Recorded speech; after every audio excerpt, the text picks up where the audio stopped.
Hi, guys, and welcome back to another episode of the Barbell Lifestyle Podcast. I'm your host, Christina Lynn, and I'm here with my co host, Marissa Roy. And in today's episode, we're going to be talking about body image versus body change. Yes, we are. And this was kind of sparked along the lines of, at least for me, the reason why, like, the topic itself I suggested was because I put out a reel yesterday where I said a quote that was coined by one of our lovely multi-time guests on the podcast, Dr. Gabrielle Pandero. And we have an episode with her, oh gosh, episode 30, maybe? Something like that. We're on episode like 170 something. But we had an episode with her where she had a mic drop moment where she said, your body can change without your body image changing at all. And your body image can change without your body changing at all. And that really stood out to both of us, I think, and has really stuck with me ever since. And it's something that I repeat all the time. And I think the biggest takeaway for me is just the reminder that your focus cannot only be on the number on the scale or the way that just your body looks or, attaining whatever the goal is. It also is really important to work on the way that you actually see yourself, the way that you actually are proud of yourself, or are you self-critical? Do you actually like what you see in the mirror? Because your body can look different, but you could still pick everything apart and hate everything about yourself. Or you can look in the mirror and not have changed very much, but be way more confident. And we'll kind of dive into like why that is and what you can do to make sure that when you do see physical changes, you are also improving the way that you see yourself in the mirror as well. Yeah, I love that quote so much. And I think out of all the episodes that we've ever done with guests, for whatever reason, that is the quote that sticks out to me the most. Because I think it was such a mind blowing, like, oh my gosh. It was just because I think the quote is so simple, but it's also just so like, wow, like that is so true. And like we've seen that with our clients and with ourselves as well. And I really like this topic because, a lot of times when clients come to us and they're wanting change and they want to see these things, and they just think it's just, oh, just give me a plan, right? Just give me nutrition, just give me the workouts, and like I'm going to do it, and not realizing if they have like deeply ingrained body image issues, how much more coaching can be. Because yeah, you can change your body, but that doesn't mean that you're going to change your body image or how you feel about your body. Yeah. Or how you just feel about yourself or how you feel about like your self image as a whole. And so one way that we kind of can, I guess, put body image into a category of like, how do we actually better quantify this or how do we better like understand this is with what's called self-concept theory. And so I might need to pull it up actually to remember exactly what the different phases or not phases parts are to this. But it's based and grounded in psychology, and self-concept theory is comprised of three parts that I am about to pull up. Yes, okay. Self-image, self-esteem, and your ideal self. And so our self-image is how we view ourselves. Self-esteem is how much value we place upon ourselves. And the person that we aspire to be is our ideal self. And the closer that these three things are to each other, the better our self-concept as a whole is. And our body image can come into play with the self-image. Like when we look in the mirror, what do we see? And what kind of person do we see? And these things can be like physical attributes, like our arms, our legs, our belly, like our face, our eyebrows, whatever. But it can also be like the traits that we see within ourselves. And so I think when we talk about body image, and I don't know if this is like technically true or not in terms of like people who study this, but I would say that when we look in the mirror and we describe ourselves, like we don't just use like physical descriptors, we use like character traits. Like you might look in the mirror and be like, you're lazy, or, you're um you're undisciplined. And like, what are the things that we say to ourselves in the mirror that are just, first of all, not true, but second of all, mean and putting ourselves down? And so I feel like our body image, when we look at our body, a lot comes up. And it's not just like physical descriptors like fat or skinny or things like that. It's also like we kind of assign our character to that as well. Yeah. And something that is also really important to consider is not just how we think of ourselves, but also how other people view us. And that can really, really play a factor into things. So I was recently talking with, and this comes up frequently, so it's not anyone in particular.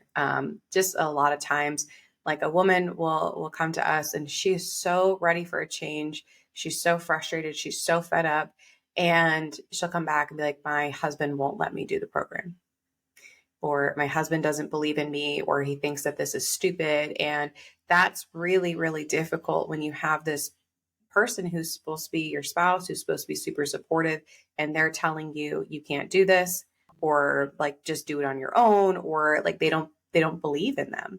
And it's hard because, we've talked about this before. If you've done other programs and you weren't successful, it's probably the program, but we ingrain this into ourselves that it's me. It's a me problem. It's me, me, me, me. Like, I just need to have more willpower. I just need to be more disciplined. And so it's really hard to shift your identity. Um, it's really difficult, especially when you have other people who are close to you who still view you as this person, or think that maybe it's just a phase for you. Mm. So it's like not just you working through your own personal identity shifts, but then also how other people see you as well. And I know you've talked about this a little bit with Aaron, with like, the two entree, like Yeah. two entree gang and stuff like that. But I feel like that's a really good example. Mm-hmm. Yeah. And the identities that other people place upon you that you assume, whether you realize it or not, if you go along with what they say and you just allow that to be how people categorize you, then that's gonna make it more difficult for you to change. So for example, if you are on a weight loss journey, but you have developed a reputation in your friend group or your family for being able to put down the most food. Well, how are those things going to conflict? Maybe you're starting to see the picture here of, okay, you're being disciplined in your day to day life. You have kind of discarded that identity. You're eating in moderate portions. You're eating until you're full. You're recognizing your hunger and fullness signals. You're like, wow, this is really going well and I'm losing weight. But every time you get together with family and friends, it's how many entrees are you going to order? Oh, that's all you're eating? And the little things that have kind of built up to your reputation are kind of being poked at. And a lot of us will kind of try to like maintain our identities, whether we realize it or not, with our behavior. So it's like, oh no, that's not all I'm eating. This is my first plate or whatever. And then we go back and then we overeat. And then we're derailed from our goals because we were trying to be congruent with the way that other people see us, to not cause them discomfort, to not cause them any friction. Because if we change and we say, no, I'm not like that anymore, they get uncomfortable and say, well, why? Eat multiple entrees with us, or, have a second plate, or that's not like you. And people are typically just uncomfortable with change as a whole, not because they necessarily want you to stay the way that you were or that they care about that. It's just it's uncomfortable to face like change in the moment or to have that friction. So people will kind of try to just keep putting you in the box of like, this is how I grew up seeing how you were. So this is different. I don't really like seeing you change, not because it's a bad change, but because it's just different. And so it kind of messes with people's heads in the moment, and they'll try to keep putting you in that box. And really, the only way out of it is to consistently create that friction, consistently shut down those assumptions upon you. And that's something that you mentioned, Aaron. I mean, my husband's a great example of this. That was the story that was basically him. And now no one really questions anything that he does, because if he's dieting, he orders less and no one says anything. And he's been consistent with his choices in spite of comments for years now. And people are kind of like, whatever, I'll just back off. It is what it is. But it took years for that to happen. Yeah. And I think that I feel like we see this a lot with alcohol, right? Like if you have been in a Mm. friend group and you guys drink a lot and then all of a sudden you're not drinking, it's and this can be with just a friend group or even just like your relationship with your spouse. I know that that's really big. It's like, you know, you get into this groove of like on the weekends, we order pizza, we have beer and like we hang out, and it's hard to be like I no longer want to participate in this, or I just want one beer or whatever, because then it's almost like threatening your significant other because it's changing, even though it doesn't need to change their behavior, it kind of does because they're like, well, I Yeah. want to drink by myself or I want to do this alone. But I see this a lot with clients in their friend group when it comes to drinking because that's what they've done for a very long time. And I think we've talked about this on a few episodes before where it's like it's easy to attribute like the not drinking to, oh, I'm in a diet or I'm doing 75, 75 hard, or I'm doing this. And that is why I'm not drinking. And so it's almost like, oh, okay. Like, but like once you're done, you'll go back to how you were before. So it's like almost a little bit easier for people to accept that because like, okay, like, are you sure? And you're like, no, I'm doing this thing. I'm not allowed to have it. And it's like, okay, it's so different to say, I'm choosing not to have a third, fourth, fifth beer or whatever it may be, or like I'm choosing not to get shit faced. I'm going to drive home tonight. Like, and it's like, well, what do you mean? Like, Yeah. and it's like I could, but I personally am not choosing to do this. And having to do that time and time and time again with friends can be very, very, very difficult. And exactly like you said, like it can take years. And we've kind of talked about this a little bit. Like we've gone through our extremes, right? Our, of our background with health and fitness, and like I was never. I mean, like I was athletic, but I was never like super. Bless you. I was never like fit and healthy or anything like that. And like I went through my extremes of like basically like fear mongering my parents for like what they had in their, pantry, and like, I can't believe you're eating this. It's not clean, or, carrying like a water bottle everywhere and like, and it was like kind of weird for my parents because I'm like, what the hell? And like kind of being that person to like carry my water bottle every, a gallon jug around with me. And it was kind of weird at first, but now everyone's just like, well, whatever. Like, we don't know what phase Christina's in right now. And so I love the fact that my parents are just like, are you tracking? Like, are you not tracking? What is your nutrition like right now? Is there anything that you need on hand when you come? Like, so they're very accepting. And even though they don't necessarily really understand everything that I do, they always ask because they just know like this is, and it's like a courteous, polite thing, but it took a long time. Yeah. Yeah.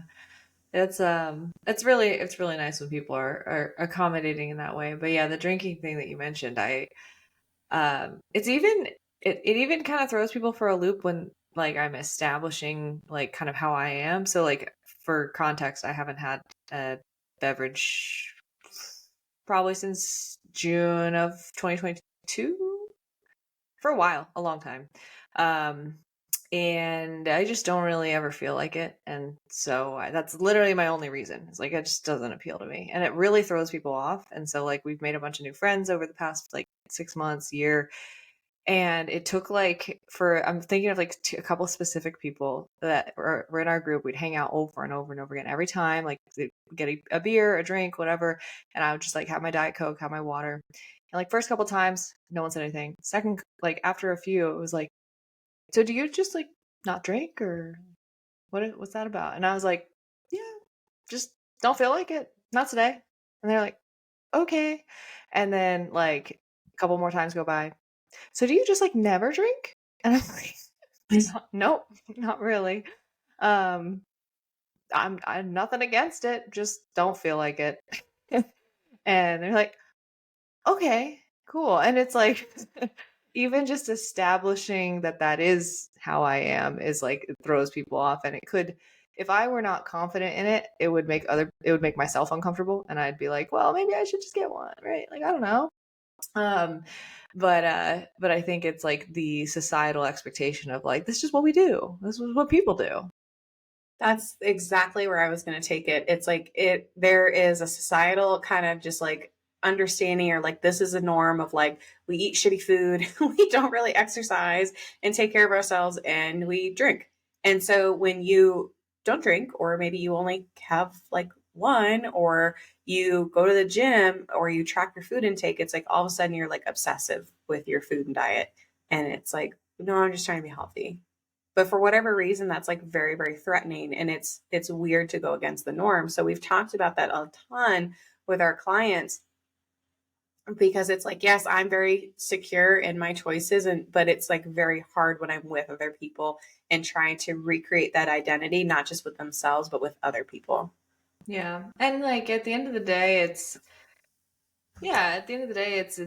who, like, it can make you uncomfortable or can make them uncomfortable. But I think it's just uh being okay with that, because at the end of the day, like if you say like, okay, well, I'm not drinking, that's just who I am, how I'm doing it. It's like what people typically tend to do is sacrifice their own desired identity, their own ideal self for something that makes other people comfortable, Mm.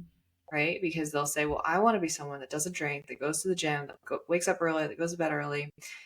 And then they get in their environment and they're just shoved back to where they, once were. And they never really make progress because they're so uncomfortable with the idea of causing friction with others that they would rather sacrifice themselves than have those conversations.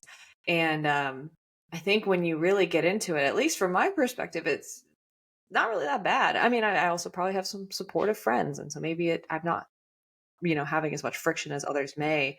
I know depending on culture and what kind of friends that you have, it really can make a big difference. And maybe you do get judged or shamed, or it's a really bad group to create friction with. But I think that says more about those groups of people than it does about you.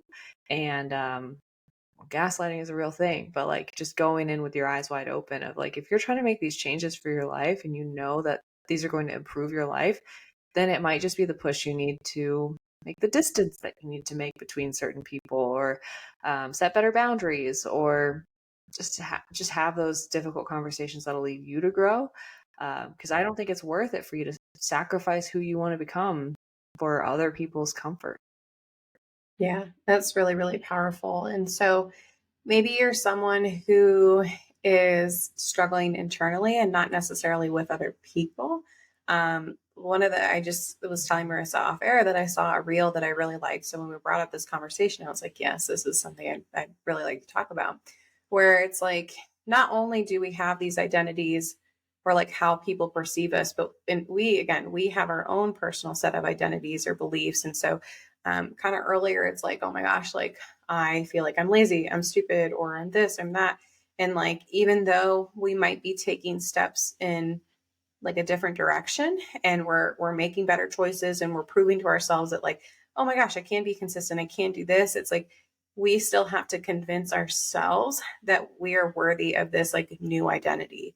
And if we don't, we have not just like that external pressure, but internally we kind of freak out and we can self-sabotage because we've like not accepted that, and we can start doing things like subconsciously where it's like, oh, well, I can get away with this, or like, oh, I don't really need to go to the gym that much, or like whatever things that you kind of tell yourself, even though that's not what you want to do, like you do it, and it almost is like proving to yourself, see, I knew I couldn't do that.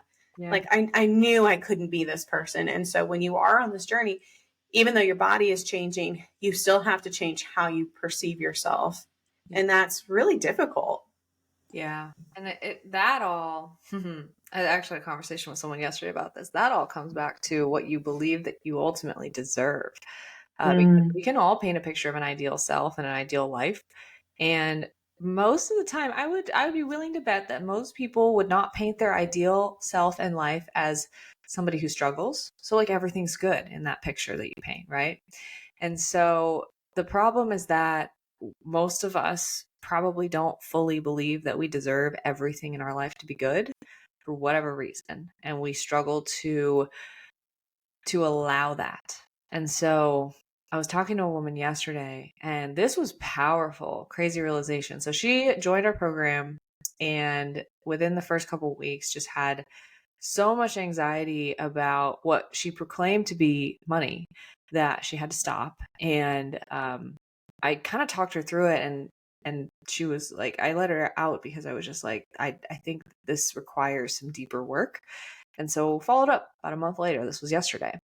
And we got to talking, and she basically describing her life was she teaches she teaches dance part-time. Her husband basically provides the rest of the income so she can have a comfortable part-time job, not have to work full-time. And she's like, she doesn't need more pay. She enjoys what she does. She's seeing progress with her health and her fitness. She's generally like good in a lot of areas of life, but then the one area that is not great is she's seeing good progress with her health and nutrition, but she's still self-sabotaging with her nutrition a bit. And we were kind of exploring that, and I was like, so basically when you hired us to fix that issue, it was the fact that like you have it good with your finances, you have it good with your husband being supportive of all this, like you have it good with your job, like you're happy with what you're doing, you guys have the money that you need, and so you almost feel like you're not worth spending money on yourself to fix this last little thing, because like who am I to have all this stuff be going well? When's the other shoe going to drop? And instead of letting the other shoe drop per se, we kind of pull ourselves back and shrink back into whatever discomfort we were in before, because at least the discomfort is familiar.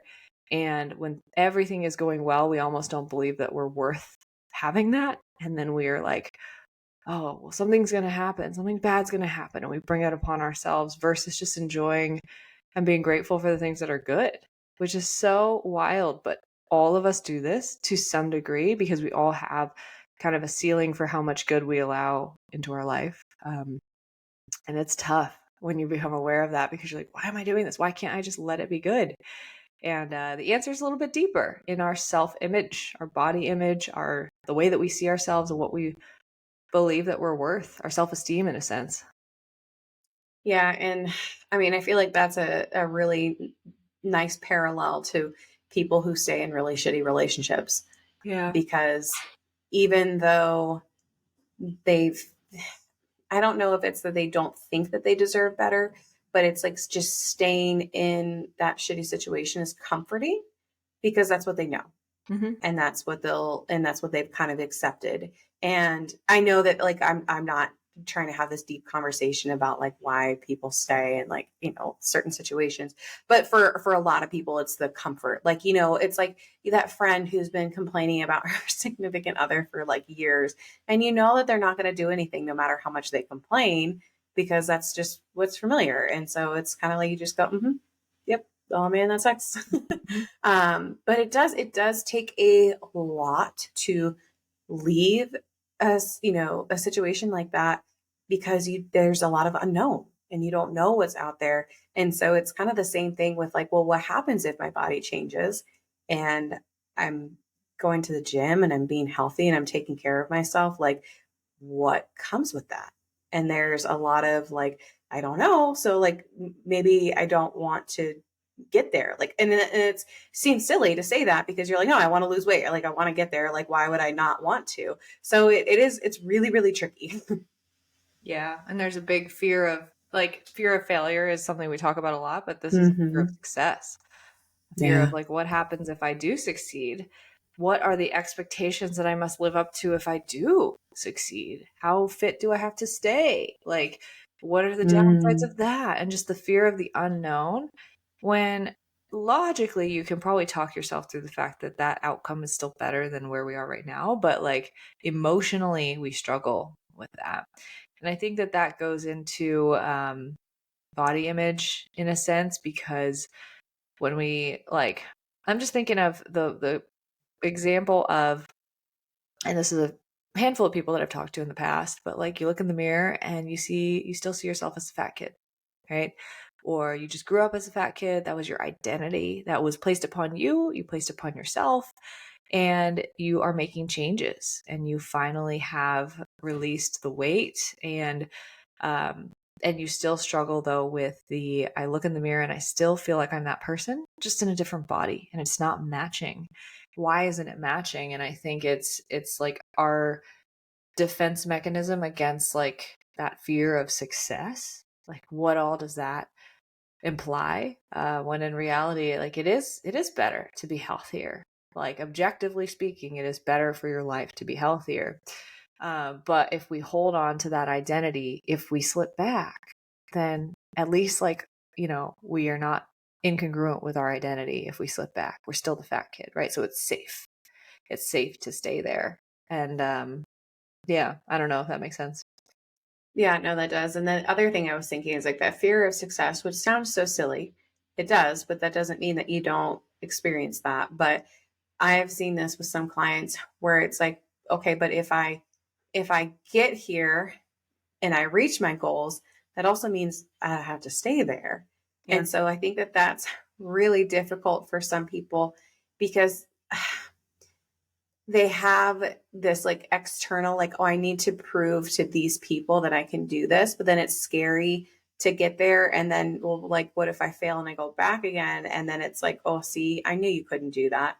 I knew you couldn't like become, this new person. And so that's really hard. So it's almost like, well, what if I don't ever get there? Yeah. Or like if you're somebody who has gotten there in the past and you've never been able to maintain it, it's like, well, if I get there, I'm afraid that I won't be able to maintain it again. So what's the point of even getting there in the first place? Mm-hmm. Because all the evidence is stacked against the fact that I can't stay there.